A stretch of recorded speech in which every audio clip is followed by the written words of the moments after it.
Pace Bene, damai sejahtera untuk kita semua. Hari ini, hari Minggu biasa ke-16. Bacaan Injil diambil dari Injil Markus bab 6 ayat 30 sampai 34. Kemudian rasul-rasul itu kembali berkumpul dengan Yesus dan memberitahukan kepadanya semua yang mereka kerjakan dan ajarkan. Lalu ia berkata kepada mereka, "Mari kita menyendiri ke tempat yang terpencil dan beristirahat sejenak.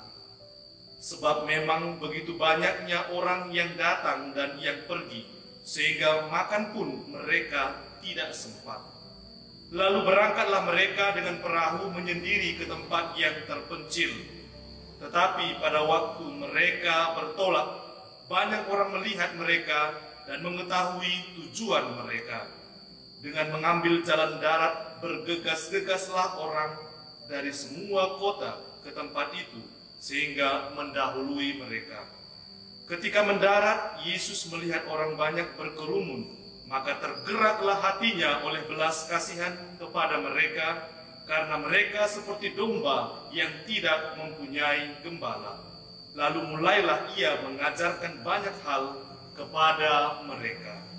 Demikianlah Injil Tuhan. Pace Bene. Saudara-saudari terkasih, hari Minggu ini Allah menyapa kita lewat bacaan-bacaan yang membantu kita untuk merefleksikan, mengerti, dan menyadari bahwa kita umatnya senantiasa disertainya dengan damai sejahtera, sebab Ia adalah Allah dan Gembala yang baik, yang tidak akan pernah membiarkan kambing domba gembalaan hilang dan terserang.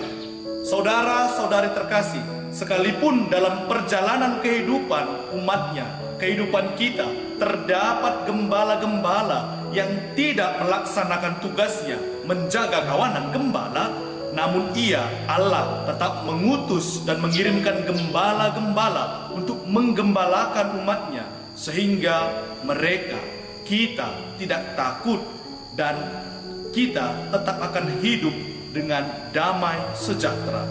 Dan pada akhirnya Yesus sendiri adalah gembala yang baik. Ia senantiasa tergerak oleh belas kasih kepada mereka, kepada kita yang tidak mempunyai gembala, dan mengutus senantiasa gembala-gembala ke tengah-tengah umatnya, agar umatnya senantiasa hidup dalam damai sejahtera.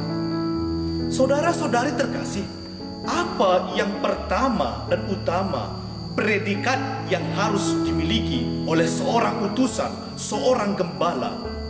Poin yang pertama yakni awal dan kembali senantiasa kepada Sang Pengutus, yakni Yesus sendiri. Saudara-saudari terkasih, kita yang sudah dibaptis pun dipanggil untuk menjadi utusan, pewarta kabar baik, dan juga menjadi gembala di tengah-tengah lingkungan hidup kita, di tengah komunitas kita. Lalu, apakah kita juga senantiasa kembali kepada Yesus setelah kita melaksanakan tugas perutusan kita? Poin yang kedua yakni waktu hening, waktu khusus bersama dengan Tuhan. Setelah para murid menyampaikan apa yang mereka lakukan dan ajarkan kepada Yesus, lalu Yesus berkata kepada mereka, "Marilah kita pergi ke tempat yang sunyi, supaya kita sendirian dan beristirahat sejenak." Yesus tidak ingin para murid yang telah melaksanakan tugas perutusan kelelahan dan kehilangan arah. Maka Yesus mengajak mereka untuk beristirahat, berada dalam keheningan, kesendirian.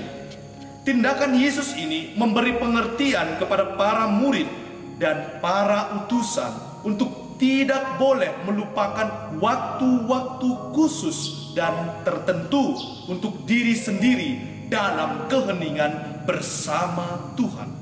Waktu khusus berdiam bersama dengan Tuhan adalah waktu emas waktu di mana seorang utusan bersama dengan Allah menggali kembali kekuatan ilahi untuk kemudian siap lagi melanjutkan tugas perutusan.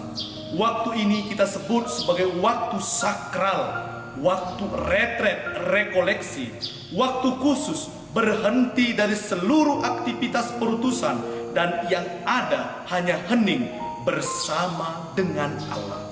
Bagaimana dengan kita? Sudahkah kita meluangkan waktu khusus bersama dengan Tuhan?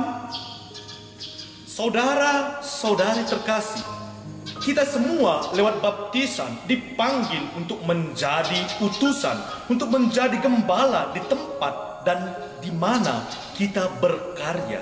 Kita adalah utusan dari Yesus sendiri, Sang Gembala yang baik, untuk menghadirkan damai dan sukacita, dan bukan menghadirkan pemisahan dan perpecahan.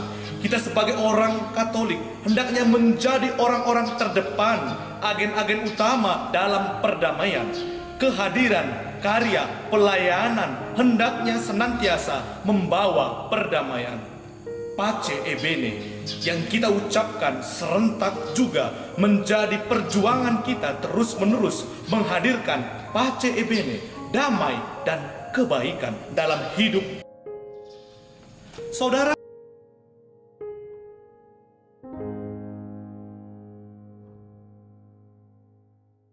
cita-cita yang telah mempersatukan kedua belah pihak dan yang telah merobohkan tembok pemisah, yakni permusuhan. Kita ingat dan kita perjuangkan senantiasa dalam tugas perutusan kita, yakni kembali kepada Yesus dan meluangkan waktu khusus bersamanya. Maka kita pun akan mampu dan setia menjadi seorang utusan dari Yesus, Sang Gembala baik. Maka mari kita mohonkan kepada Yesus agar kita pun terus-menerus berjuang melaksanakan tugas perutusan kita untuk menghadirkan perdamaian dan sukacita dalam lingkup hidup kita masing-masing. Pace e bene untuk kita semua.